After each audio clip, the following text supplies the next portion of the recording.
नमस्कार मेरे प्रिय श्रोताओं और आपका बहुत बहुत स्वागत मेरे इस चैनल आइए सुने कहानी में। आज मैं आप सबको मालती जोशी जी द्वारा लिखी एक कहानी नदी पीछे नहीं मुड़ती सुनाने जा रही हूँ। तो आइए सुने कहानी। दिन की शुरुआत बहुत अच्छी हुई थी। सुबह सवेरे बैंगलोर से दीदी का फ़ोन आ गया था। अपनी बीमारी के बावजूद इतनी दूर से उन्होंने हमें आशीर्वाद भेजा था। फिर 9 बजे महू से मेरे देवर देवरानी हार फूल मिठाई लेकर आ गए। हमें जोड़े से खड़ा करके उन लोगों ने हमें हार पहनाया और पैर छू लिए। देवर तो कैमरा भी लेकर आए थे।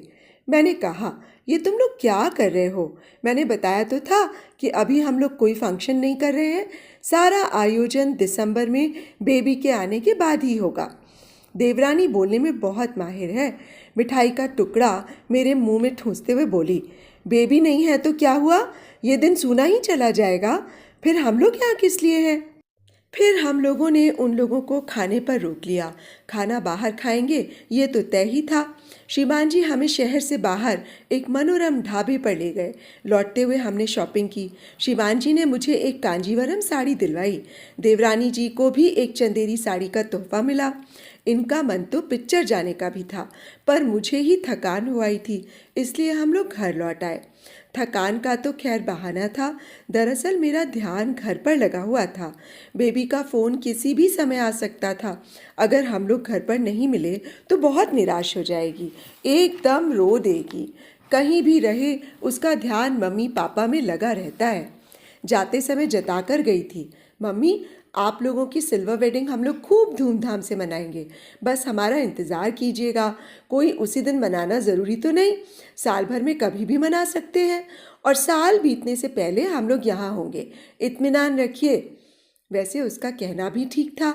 जिंदगी में अब यही तो 2-4 त्योहार रह गए हैं। उस समय भी इकलौती संतान पास ना हो तो क्या खाक आनंद आएगा। इसीलिए हमने सोचा था कि शादी की 25वीं सालगिरह चुपचाप मनाएंगे। हंगामा जो भी करना है बेबी आकर करेगी। पर लोगों को पता नहीं कैसे भनक पड़ गई थी। हम लोग घर लौटे तो मेरी प्रिय सखी मिसेस चलूजा बड़ा सा केक के साथ हमारा इंतज़ार कर रही थी। इनके किसी दोस्त ने खूबसूरत बुके भेजा हुआ था।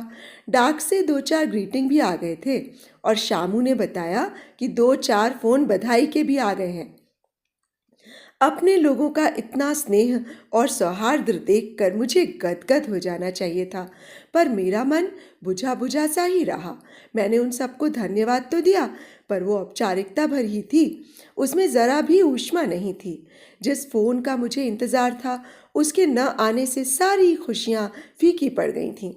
इन्होंने सांत्वना दी, उसका फ़ोन तो हमेशा रात में ही आता है ना, फिर दिन में इंतज़ार करना ही बेकार है। तो क्या एक दिन के लिए ये नियम तोड़ा नहीं जा सकता? मेरे तेवर देखकर वे चुप हो गए।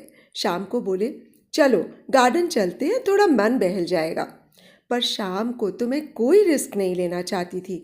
7 बजे से ही फ़ोन से चिपक कर बैठ गई। फ़ोन तो बहुत आए, पर सब इनके बिजनेस कॉल थे।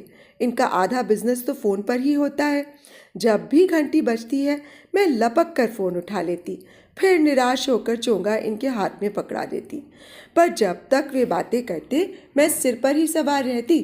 जल्दी जल्दी समेटो भाई, बेबी का फ़ोन आने को है। एक बार तो उन्होंने कहा भी कि आज तुम ज़रूर मेरा 10-20 हज़ार का नुकसान करके रहोगी। रात खाते समय भी मेरा मूड उखड़ा ही रहा।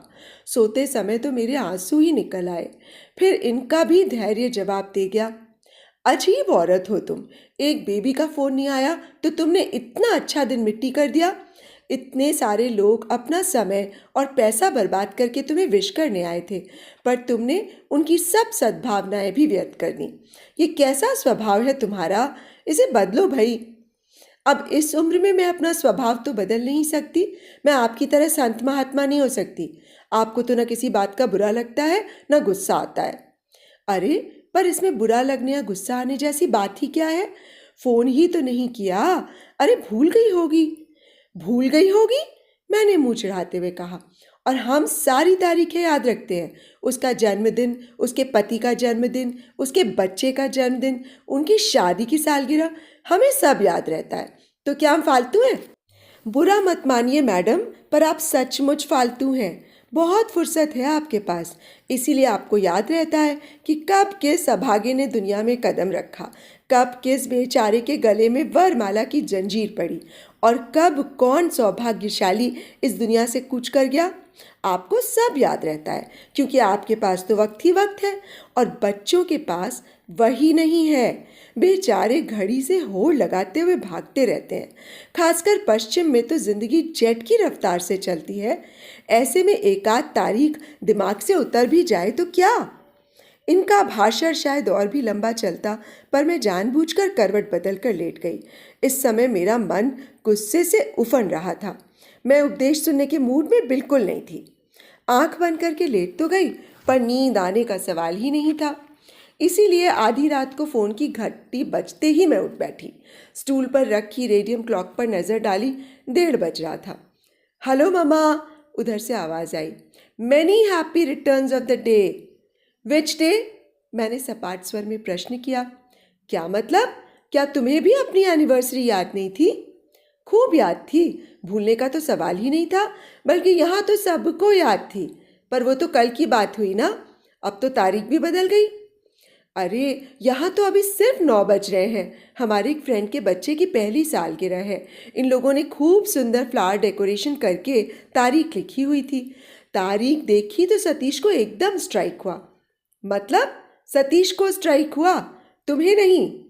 Come on mama, don't be so impossible. अच्छा पापा कहाँ हैं? सो रहे हैं, इतनी रात को और क्या करेंगे? हार कर उसने फ़ोन रख ही दिया। मैंने भी इत्मीनान की सांस ली। मन का सारा गुबार निकल गया था और मैं बहुत हल्का अनुभव कर रही थी।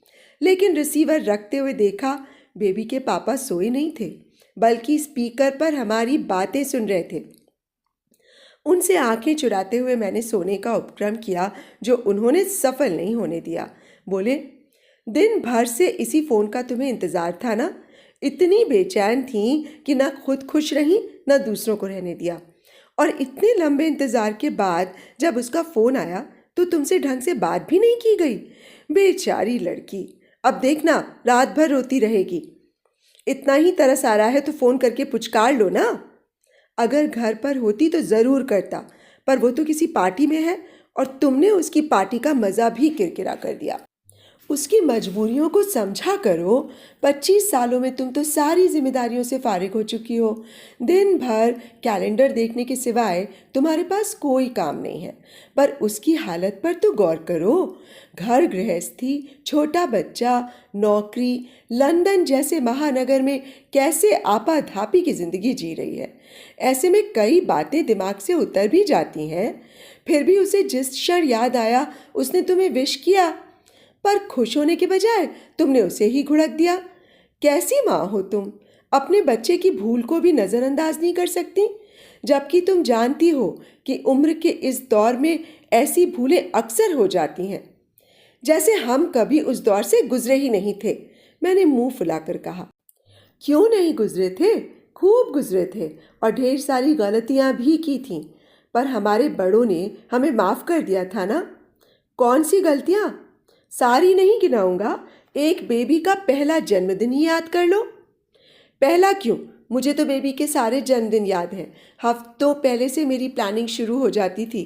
हर बार नया कुछ करने का मन होता। पहला तो हमने खूब ही धूमधाम से मनाया था। बेबी के जन्म का जश्न तो माँ के यहाँ हुआ था, इसीलिए पहली सालगिरह हम लोगों ने बड़े ज़ोर शोर से मनाई थी।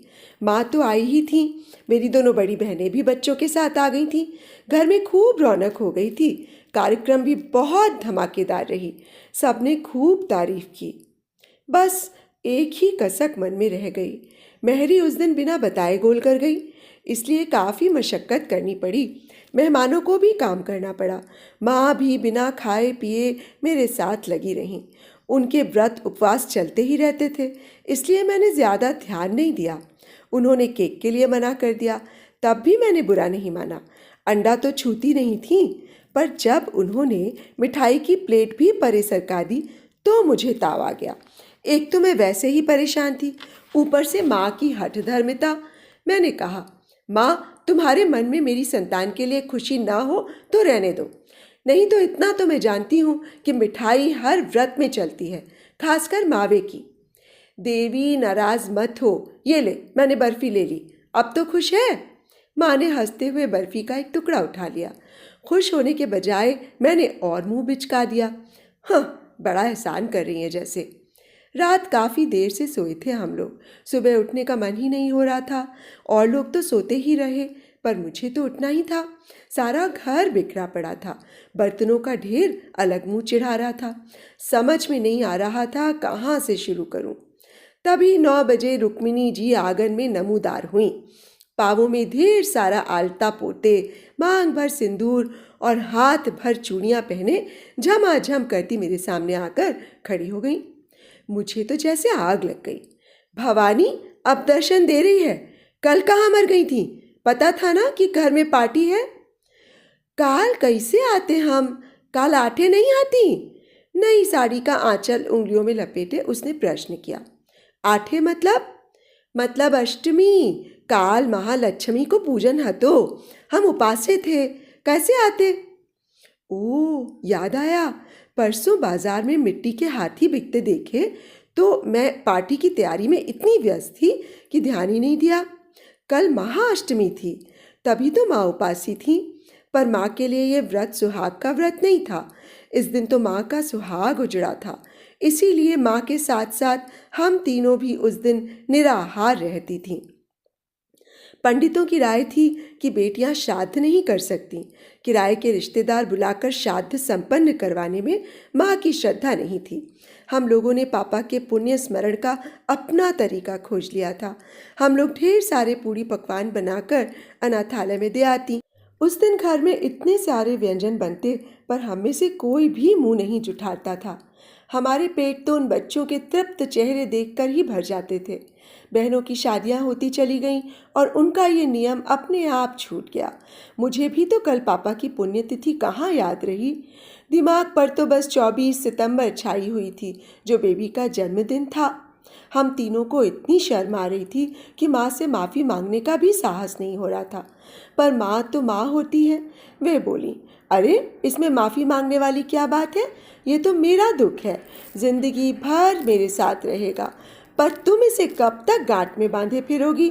तुम्हारे सामने तुम्हारी अपनी जिंदगी भी तो है। मैं चाहती हूँ कि जीवन में तुम्हें इतना सुख मिले कि पिछला सारा दुख भूल जाओ। ये मेरी माँ का ममता भरा आशीर्वाद था, इसीलिए खूब फला भी। आज हम तीनों बहनें अपने अपने घरों में इतनी खुश हैं कि अपना अभाव भरा बचपन याद भी नहीं आता। ऐसी माँ की बेटी हूँ मैं, फिर मेरा मन इतना छोटा कैसे हो गया? बेबी को मैं माफ़ क्यों नहीं कर सकी? सुनिए, अब क्या है? बेबी को फ़ोन कर लें, अब तो वे लोग घर पहुँच गए होंगे। पागल हुई हो? एक बेवकूफ़ी करने के बाद अब दूसरी करने जा रही हो। आधी रात को कोई बच्चों को जगाता भी है? खामखा बेचारी डर जाएगी। अब चुपचाप सो जाओ, सुबह देखेंगे। सुबह मतलब 10 बजे, तभी तो वहाँ सुबह होगी। ये इतना लंबा समय मैं कैसे काटूंगी? मेरा मुंह इतना सा निकल आया। और एक बात सुनो रमा। क्या है? बच्चों से उतनी ही आशाएं रखो जो पूरी हो सके।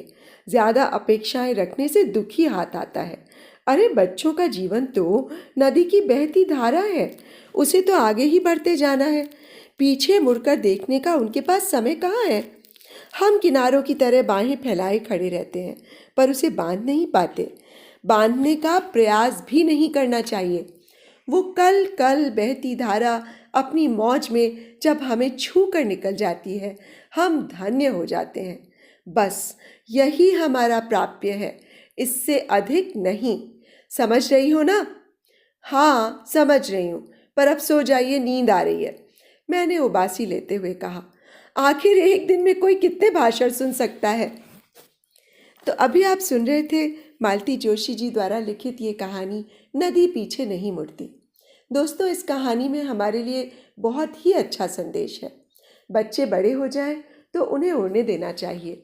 उन्हें अपने से बांध कर रखने की चेष्टा भी व्यर्थ है, और वो जितना करें उतने में ही खुश होना चाहिए। तो अब मुझे इजाज़त दीजिए दोस्तों। आपके इस बहुमूल्य समय के लिए आपका बहुत बहुत धन्यवाद। नमस्कार।